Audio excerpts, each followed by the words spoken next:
Now, everyone has played Monopoly at some point in their lives. Either you like it or you hate it, you're good at it or you're not. At one point, you were buying houses and moving a little top hat around. Or maybe the little dog. Well, the Japanese are no exception, and they like their board games just as much as we do. But I want to show you a video game today that's really popular on Nintendo and Sony consoles in Japan. It's like Monopoly, but it added in stocks and different kinds of cards. And it may have a lot of Japanese in it, but with a sheet that tells you exactly what the cards do and a little info about what the game mechanics are, I assure you. Oh yeah!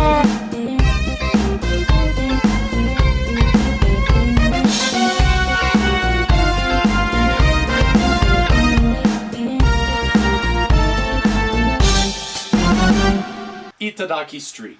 The first one came out for the Famicom and was a cross between Monopoly and Fortune Kid. It was released in 1991 by ASCII Entertainment, and it started a whole new way to play board games on video game consoles. I say that because there are situations in Itadaki Street that would require higher math. And trust me, nobody wants to do math while playing a board game. Well, unless you're playing Starfleet Battles or something. Oh snap! There's a goal in every game, and you have to amass your fortune and get back to the bank first to win. Later games were released on the Super Famicom and the PlayStation 1. Some of them switched around some of the rules and the winning criteria, but for the most part the game has stayed the same for over 20 years. And the version that I'm going to introduce today includes playable characters from two of my favorite RPG franchises. It came out for the PS2 and on the PSP, and the PSP one is the one I'm going to show you. This is Dragon Quest and Final Fantasy in Itadaki Street. Now, as I said before, the game plays much like Monopoly, with a few additions in that you can invest in properties and even outright buy properties from other players in a sort of hostile takeover.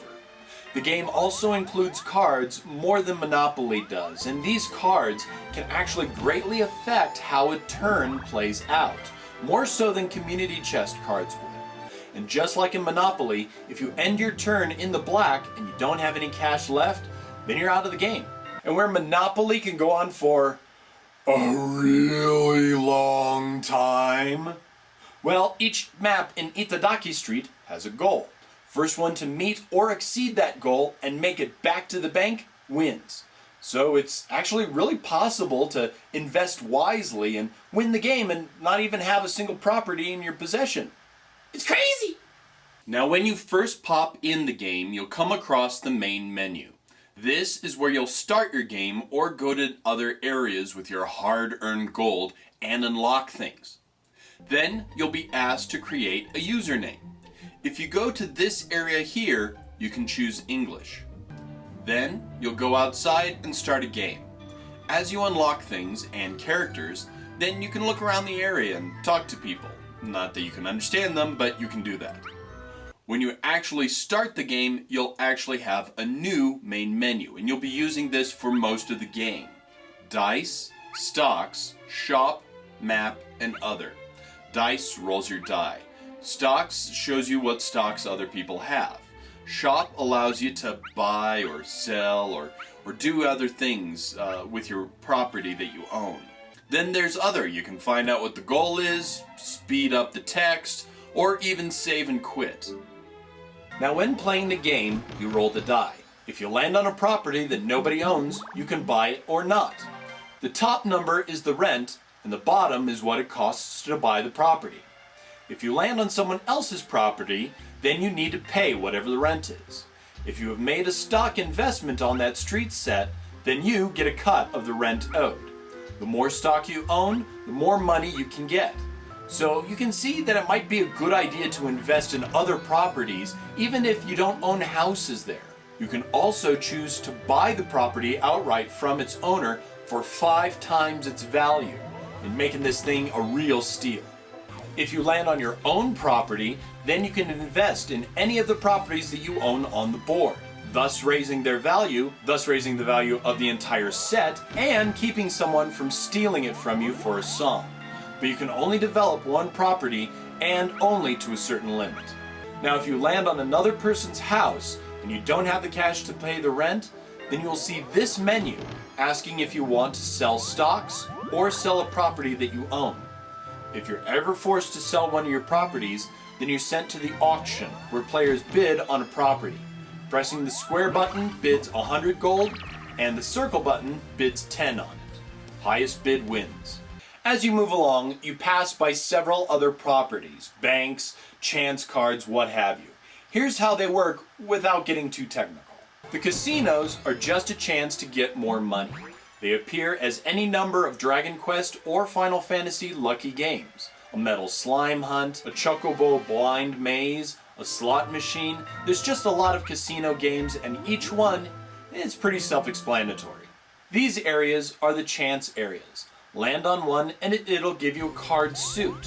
Get one of each suit and pass by the bank and you'll gain a salary, like pass and go, and you'll also gain a level. Question mark areas are like the chance areas, only they just give you a card. They don't actually give you a suit. Passing the bank will allow you to invest in stock and properties all over the board.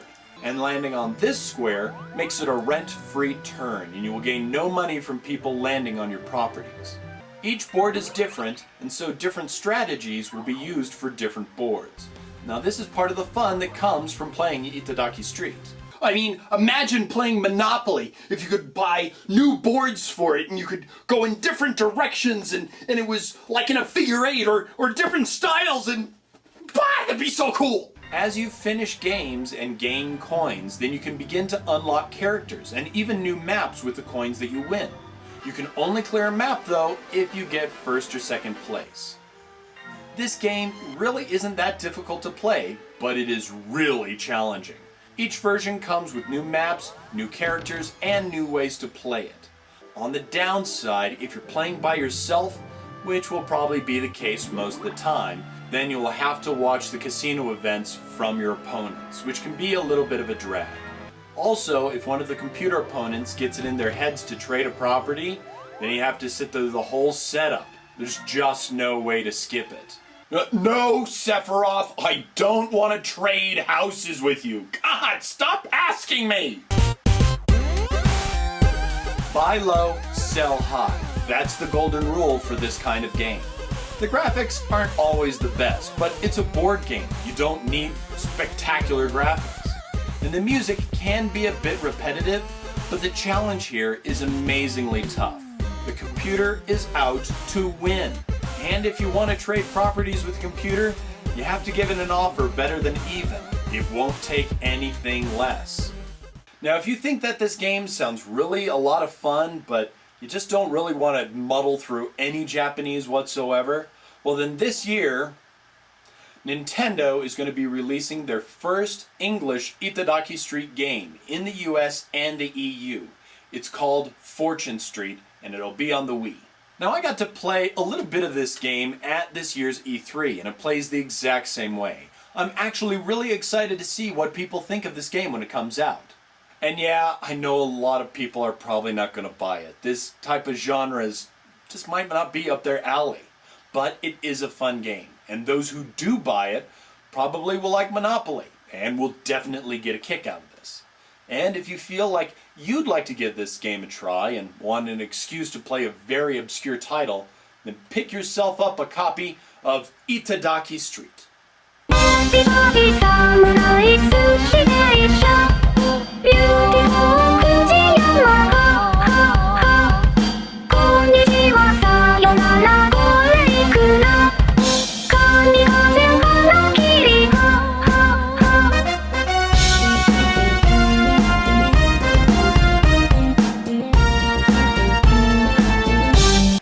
Damn it, Sephiroth! I'm not gonna buy your house! Sheesh, give it a rest! Guy thinks he's got a god complex or something.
頂ストリートシリーズ最新作は初の携帯ゲーム機対応。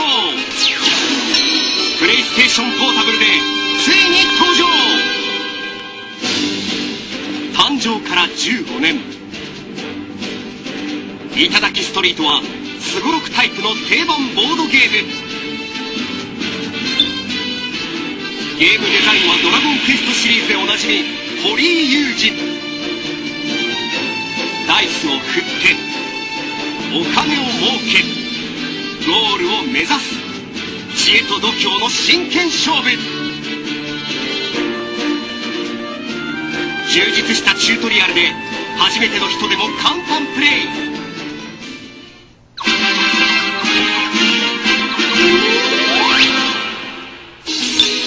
前作頂ストリートスペシャルに続いてドラゴンクエストファイナルファンタジー夢の共演が再び実現。もちろん登場キャラクターやマップも一新。ドラクエ FF シリーズ最新作からあのキャラたちが続々参戦。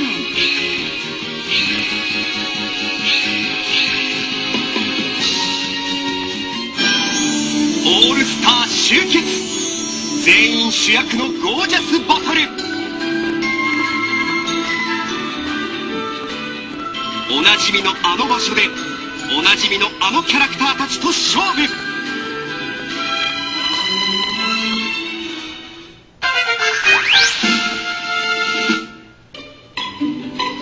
数々のトーナメントの頂点を目指す新モードバトルロード。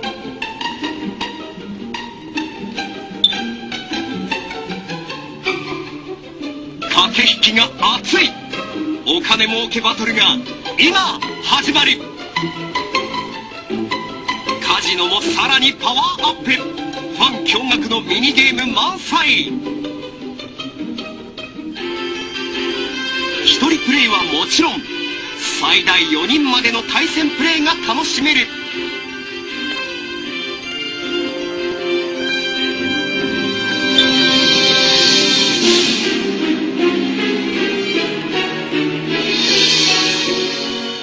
勝負の行方はダイスが決める。